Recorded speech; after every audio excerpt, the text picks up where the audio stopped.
نحمده ونصلي ونسلم على رسوله الكريم اما بعد فاعوذ باللہ من الشیطان الرجیم بسم اللہ الرحمن الرحیم۔ قرآن مجید فرقان حمید میں سورہ آل عمران پارہ نمبر 4 اللہ تبارک و تعالی نے ارشاد فرمایا وَالْكَاظِمِينَ الْغَيْظَ وَالْعَافِينَ عَنِ النَّاسِ وَاللَّهُ يُحِبُّ الْمُحْسِنِينَ، اور غصہ پینے والے اور لوگوں سے درگزر کرنے والے اور نیک لوگ اللہ کے محبوب ہیں۔ غصہ پینے والے، درگزر کرنے والے اور نیک لوگ جو ہیں اللہ کے محبوب ہیں۔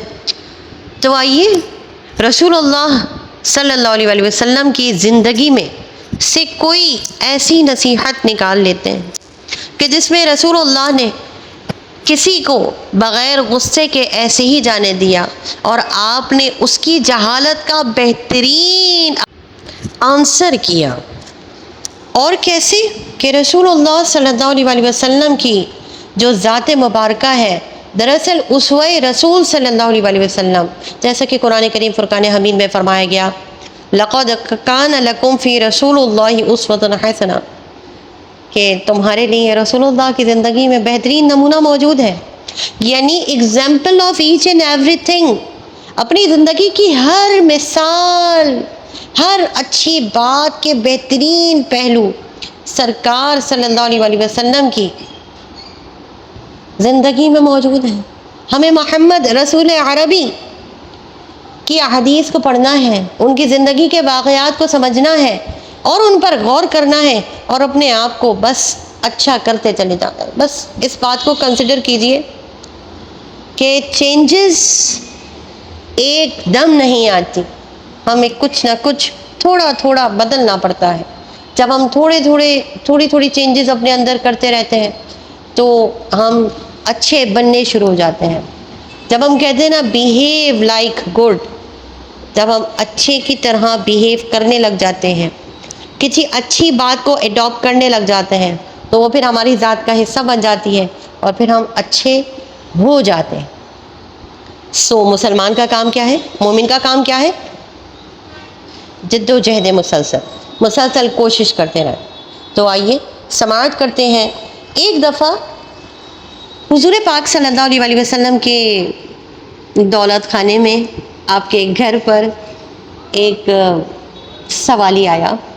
اچھا ہوتا یہ تھا کہ جب کوئی سوالی آتا تھا نا تو حضرت بلال حبشی رضی اللہ تعالیٰ عنہ حضور پاک صلی اللہ علیہ وسلم کے خدمت گزاری میں اکثر ہوا کرتے تھے۔ تو اگر گھر میں کچھ ہوتا تھا تو حضور عطا فرما دیتے تھے، اور اگر کچھ نہیں ہوتا تھا تو اسے خالی نہیں بھیجا جاتا تھا۔ تو حضرت بلال کو یہ کہا گیا تھا کہ آپ جائیں اور جو مدینے میں رہنے والے لوگ ہیں ان سے آپ اتنے دنوں کے وعدے پر قرض لے کر آ جائیں، اور جو مہلت ہوگی اس مہلت میں ادا کر دیا جائے گا۔ یعنی سوالی کو بھی نہیں دیا واپس بھیجا جاتا تھا، اور قرض لے کر اس کی ضرورت پوری کر جاتی تھی اور وقت مقررہ پر یا اس سے پہلے قرض ادا کر دیا جاتا تھا۔ اور سب بہت خوشی قرض دیتے تھے کیونکہ سب کو پتا تھا ہماری رقم یہاں محفوظ ہے، کہیں نہیں جانی ہے۔ یہ رسول اللہ کا کریکٹر ہے، یہ آپ کا کردار ہے، یہ آپ کا انداز ہے کہ آپ نے اپنے اعمال سے ایسی مثالیں قائم کر دی ہیں کہ جن میں کوئی دوسری بات نہیں ہے، کوئی دو راہ نہیں ہے۔ یعنی مطلب بات فنش ہے یہاں پر کہ رسول اللہ کے گھر میں اگر قرض دیا جا رہا ہے تو یہ واپس آئے گا، ایک درہم بھی کم نہیں ہوگا۔ حضرت بلال رضی اللہ تعالیٰ عنہ اس شخص کی ضرورت پوری کرنے کے لیے مدینہ شریف میں باہر آئے اور کسی سے قرض کے لیے بات کرنے لگے تو ایک یہودی آیا، وہ بھی وہیں کا رہنے والا تھا۔ اس نے کہا کہ آپ سب سے قرض لیتے ہیں، آپ مجھ سے بھی لے لیجئے اور مجھے یقین ہے کہ میری رقم محفوظ ہوگی۔ سو 1 مہینے کے وعدے پر قرض لے لیا گیا اور اس شخص کی ضرورت پوری کر دی گئی، وہ شخص چلے گئے۔ اچھا اب 1 مہینے میں پورے 3 دن باقی تھے۔ حضور پاک صلی اللہ علیہ وسلم حضرت عمر رضی اللہ تعالیٰ عنہ کے ساتھ بازار میں سے گزر رہے ہیں۔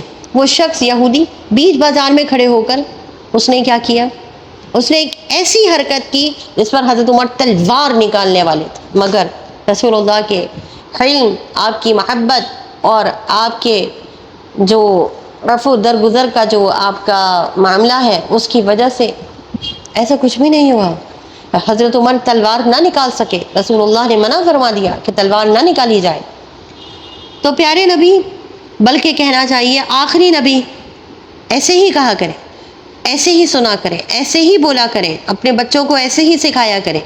آخری نبی صلی اللہ علیہ وآلہ وسلم نے یوں کیا کہ فرمایا کہ عمر، ہونا تو یہ چاہیے کہ تم اس سے کہو کہ تھوڑا نرمی اختیار کرے، اور مجھ سے کہو کہ تھوڑا جلدی اس کا قرضہ واپس دے لے۔ بہرحال بازار سے معاملہ گھر کی طرف چلا گیا، گھر چلے گئے، اور جب قرضہ ادا کرنے کا وقت آیا تو حضور پاک یہ فرماتے ہیں حضرت عمر سے کہ عمر، تم نے اس سے بات کی ہے نا، اس سے زیادہ الفاظ بولے ہیں، تو یہ قرضے کی رقم بھی واپس تم لے کے جاؤ گے، اور یہ کھجوریں تھوڑی زیادہ دے دینا۔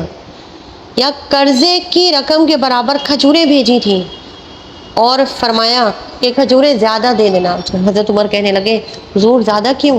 کیونکہ حضرت عمر کو تو غصہ تھا کہ اس نے بدتمیزی کی تھی، جہالت دکھائی تھی، اور ایسی بات کہی تھی، آپ کے دادا جان تک پہنچ کر یہ بات کہی تھی کہ آپ لوگ ایسے ہی کرتے ہیں، یعنی قرضہ لے کر آگے بڑھاتے ہیں اور پیسے واپس نہیں دیتے ہیں۔ یعنی بہت بڑی سخت بات، امیجن کیجئے اتنی بڑی بات کس خاندان کے بارے میں کر دیا اس نے، یعنی جہالت کے لاسٹ لیول اس نے کراس کیا تھا اپنی۔ تو جب حضرت عمر وہاں جاتے ہیں تو وہ یہودی کہتا ہے کہ اس کی آنکھوں میں سے آنسو گر رہے ہوتے ہیں، وہ کہتا ہے عمر تم مجھے جانتے ہو، میں زید ہوں۔ تو حضرت عمر کہتے ہیں مجھے کیا کرنا ہے؟ کون زید؟ تو وہ کہتا ہے میں زید بن صنعا، اور کچھ روایتوں میں اس کا نام زید بن دسنا بھی آیا ہے۔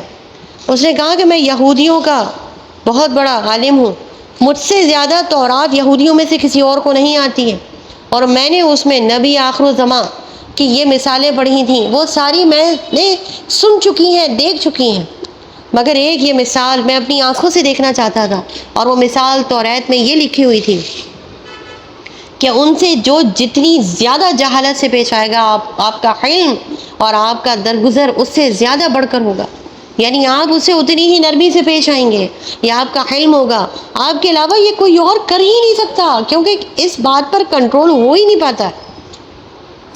اور یہ میں نے اپنی آنکھوں سے دیکھ لیا۔ عمر میری مجبوری سمجھو کہ میں پڑھا لکھا تھا تو مجھے پرکھ کے اسلام لانا تھا، میں بہت تڑپ رہا ہوں، میری روح پریشان ہے، مجھے کلمہ پڑھنا ہے، مجھے مسلمان ہونا ہے، میں راضی ہو گیا ہوں، میں راضی ہو گیا ہوں، میں راضی ہو گیا ہوں۔ کس بات پر؟ رضیت باللہ ربا وبالاسلام دینا وبمحمد صلی اللہ علیہ وآلہ وسلم نبینا، میں اس بات پر راضی ہو گیا ہوں کہ اللہ میرا رب ہے، اسلام میرا دین ہے، اور محمد صلی اللہ علیہ وآلہ وسلم میرے نبی ہیں، تو اس بات پر میں راضی ہو گیا ہوں۔ اب آپ ذرا غور کیجئے، اس شخص نے، اس یہودی شخص نے، اس یہودی عالم نے کتنی مشکل سے جا کر اسلام کا کلمہ پڑھا ہے، کتنی محنتیں اور کتنی تگ و دو، اور آج ہمیں اسلام سجا سجایا مل گیا ہے اور ہم اس پر عمل نہیں کرتے، تو کیا ہم یہ ٹھیک کرتے ہیں؟ نہیں کرتے ہیں یہ ٹھیک۔ بس کوشش اس بات کی ہے چیک اینڈ بیلنس سٹارٹ کریں، حساب سے پہلے تھوڑا حساب لے لیں، حساب آسان ہو جانا ہے، اپنا بھی حساب کیجئے، محاسبہ، چیک اینڈ بیلنس، اپنے آپ کو دیکھیے کہ آج سارا دن میں نے کون سے ایسے کام کیے ہیں جس سے میرا رب راضی ہو گیا ہے۔ وہ ایک کہتے ہیں نا کہاوت، رب راضی تے سب راضی، اللہ کو راضی کریں، جسٹ ایک بات، ایک کوشش، ایک ایفرٹ، ایک گول لے کر چلیں، سارے گولز آپ خود اچیو کرتے چلے جائیں گے۔ آپ اس کو ذہن میں رکھیے، اس پر آپ اپنے ذہن کو روزانہ تیار کیجئے کہ میں نے ایک گول اچیو کرنا ہے، اور اس کے ساتھ میرے سارے گولز ہیں، میں نے جو کام کرنا ہے اللہ کی رضا کے لیے کرنا ہے، اللہ کو راضی کرنا ہے، میں نے اللہ کو راضی کرنا ہے۔ تمہیں خود اپنی حقیقت سے آشنا کرتے تم اپنے آگے صداقت کا آئینہ رکھنا، اجالے ڈھونڈنے آئیں گے ایک دن تمہیں، اندھیری رات میں سورج سے رابطہ رکھنا۔